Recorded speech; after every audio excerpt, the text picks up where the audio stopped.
এবার বৈজ্ঞানিক উপায়ে শ্রদ্ধা মা হতে চললো। হ্যালো বিয়াস, কেমন আছেন সবাই? আশা করি সকলে ভালো আছেন। সো বিয়াস, নিয়ে আসলাম ভাগ্যরেখা নাটকের 184 নম্বর পর্বে সুন্দর একটি এক্সপ্লেনেশন। সো বিয়াস, ভিডিওটি শুরু করব তার আগে বলছি যারা আমাদের এই ইউটিউব চ্যানেলে নতুন আছেন চ্যানেলটি সাবস্ক্রাইব করে দিবেন। ভাগ্যরেখা নাটকের 184 নম্বর পর্বের আমরা প্রথমের দিকে দেখতে পাই যে কীর্তি শ্রদ্ধাকে অপমান করার কারণে শ্রদ্ধা রান্নাঘরে যেয়ে কাঁদতে থাকে, আর সেখানে কীর্তিকের মা এসে শ্রদ্ধাকে সান্ত্বনা দেয়। আর কীর্তিকের মা বলতে থাকে, শ্রদ্ধা এখানে তোমার তো কোনো দোষ নেই, তুমি কান্না করছো কেন? এরপর দেখতে পাই যে ওখানে অব্যয় আসে আর বলে শ্রদ্ধার অবশ্যই দোষ আছে, কেননা কীর্তি বারবার অপমান করার পরেও শ্রদ্ধা কীর্তিকের বাচ্চাকে এতটা ভালোবাসে, এটাই শ্রদ্ধার বড় দোষ। এরপর দেখা যাবে ঋতু এবং বরুণের মা মিলে আলোচনা করছে কীর্তিকে ব্যবহারটি খারাপ করলো অনেক শ্রদ্ধার সাথে। এরপর বরুণের মা ঋতুকে তরকারি কাটতে বলে ওখান থেকে চলে আসে। এরপর আমরা দেখতে পাই যে বরুণ কীর্তিককে অনেক কথা শোনাচ্ছে আর বলছে, তুমি শ্রদ্ধার সাথে এতটা খারাপ ব্যবহার কিভাবে করতে পারলে? সে তো তোমার নিজের বোন, তার সাথে তুমি এতটা খারাপ ব্যবহার কিভাবে করলে আমি বুঝি না। এরপর তখনই ওখানে কীর্তিকের মা আসে আর বলতে থাকে, শ্রদ্ধার সমস্যা তুমি সমাধান করতে পারো, কেননা তুমি চাইলে আরেকটি বাচ্চা জন্ম দিয়ে শ্রদ্ধাকে দিতে পারো। এই কথা শুনে কীর্তি অনেকটা রেগে যায়। এরপর কীর্তি বলে, কোনোভাবেই আমি 9টা মাস কষ্ট করে বাচ্চা জন্ম দিয়ে কাউকে দিতে পারবো না। এর পরের দৃশ্যে আমরা দেখতে পাই যে অব্যয় আর শ্রদ্ধাকে সোনিয়া অনেক ধন্যবাদ দিচ্ছে আর বলছে যে আপনাদের মতো ভালো মানুষে হয় না, কেননা আপনারা আমাকে আবার ক্ষমা করে দিছেন আর আপনাদের বাড়িতে আবারও থাকতে দিছেন। এরপর দেখতে পারি যে ওখানে কীর্তি আসে আর বলতে থাকে, দিদু তুমি আমার মাকে ভুলভাল বুঝিয়ে আমার কাছে পাঠিয়েছো। আর দিদু তুমি ভাবলে কিভাবে 9 মাস কষ্ট করে আমি আবার একটি বাচ্চা জন্ম দিয়ে তোমাকে দেব? আর আমি কি বাচ্চা জন্ম দেওয়ার মেশিন নাকি? তোমাদের কি মনে হয়?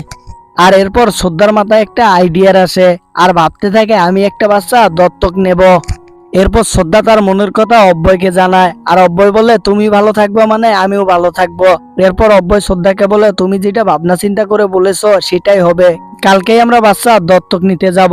আর এর পরের দৃশ্যে দেখা যায় যে পান্নিত পরিবারে একটা মহিলা এসেছে বাচ্চা দত্তক দেওয়ার জন্য, আর এই বিষয়টি নিয়ে সকলেই রাজি ছিল।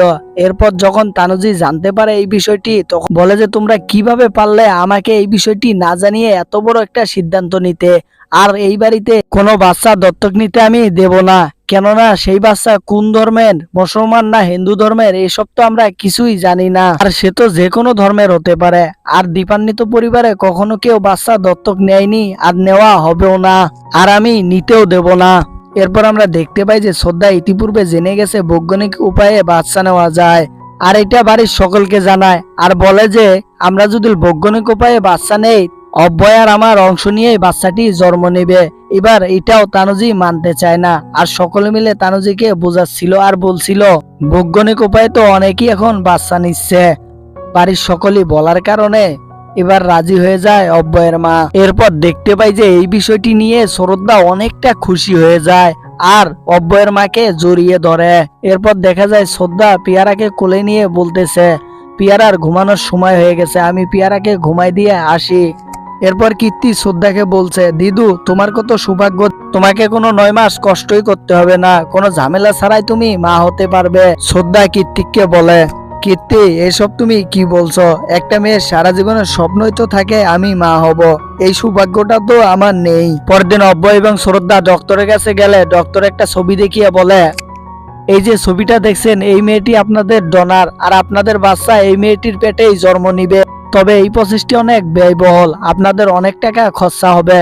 এরপর দেখতে পাই বরুণ এই বিষয়টি নিয়ে অনেক ভাবছে আর নেটে ঘাটাঘাটি করছে। অব্যয় কীর্তিককে বলছে, বরুণদের এই বিষয়টি নিয়ে নেটে ঘাটাঘাটি করে দেখলাম, বৈজ্ঞানিক উপায় বাচ্চা নিতে গেলে বরুণদের 20 কোটি টাকার মতো লাগতে পারে। এরপর আমরা দেখতে পাই যে বরুণ আর শ্রদ্ধা খুশি হয়ে ডক্টরকে বলছে, যত টাকা লাগে আমরা দেব, আর আমরা রাজি। এরপর কীর্তি বরুণকে বলে, ওদের টাকা যাবে, তোমার এত মাথা ব্যথা কেন? আর ওরা বাচ্চা হওয়ার আগে ওদের বাচ্চার পিছনে টাকা খরচ করছে, আর তোমার বাচ্চার পিছনে তুমি কোনো টাকা খরচ করতে চাও না। এরপর দেখতে পাই যে দীপান্বিত পরিবারের সকলে পুজো দিচ্ছিল আর শ্রদ্ধার ফোনে একটা ফোন আসে ডক্টরের।